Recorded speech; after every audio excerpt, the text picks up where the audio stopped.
ശബരിമല സ്വർണ്ണക്കൊള്ളയിൽ തനിക്ക് പങ്കില്ലെന്ന് കടകംപള്ളി സുരേന്ദ്രൻ കോടതിയിൽ. VD. സതീശനെതിരായ മാനനഷ്ട case പരിഗണിക്കുന്ന കോടതിയിലാണ് ഇക്കാര്യം പറഞ്ഞത്. ആരോപണങ്ങൾ രാഷ്ട്രീയ ലക്ഷ്യത്തോടെയാണെന്നാണ് വാദം.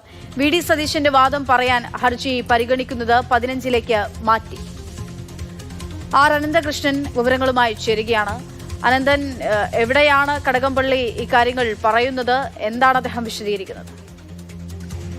പക്ഷേ ശബരിമല സ്വർണ്ണക്കൊള്ള കേസുമായി ബന്ധപ്പെട്ട് പ്രതിപക്ഷ നേതാവ് വി.ഡി. സതീശൻ മുൻ മന്ത്രി കടകംപള്ളി സുരേന്ദ്രനെതിരെ ആരോപണങ്ങൾ ഉന്നയിച്ചിരുന്നു. ഈ ആരോപണങ്ങൾക്കെതിരെയാണ് കടകംപള്ളി സുരേന്ദ്രൻ മാനനഷ്ട കേസ് ഫയൽ ചെയ്തിരുന്നത്. ഇതുമായി ബന്ധപ്പെട്ട വാദമാണ് തിരുവനന്തപുരം 3ാം സബ് കോടതിയിൽ നടക്കുന്നത്.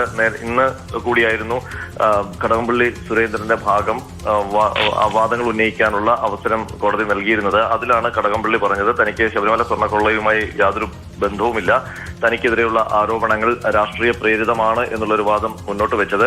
നേരത്തെ കഴിഞ്ഞ തവണ കോടതി പരിഗണിച്ചപ്പോൾ കടകംപള്ളി സുരേന്ദ്രന്റെ വാദം തനിക്കെതിരെ എന്തെങ്കിലും തെളിവുണ്ടെങ്കിൽ വി.ഡി. സതീശൻ ഈ കോടതിയിൽ ഹാജരാക്കണം എന്നുള്ളതായിരുന്നു.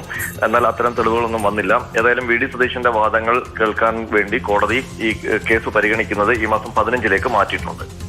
ശരി, ആർ അനന്തകൃഷ്ണനാണ് വിവരങ്ങൾ നൽകിയത്.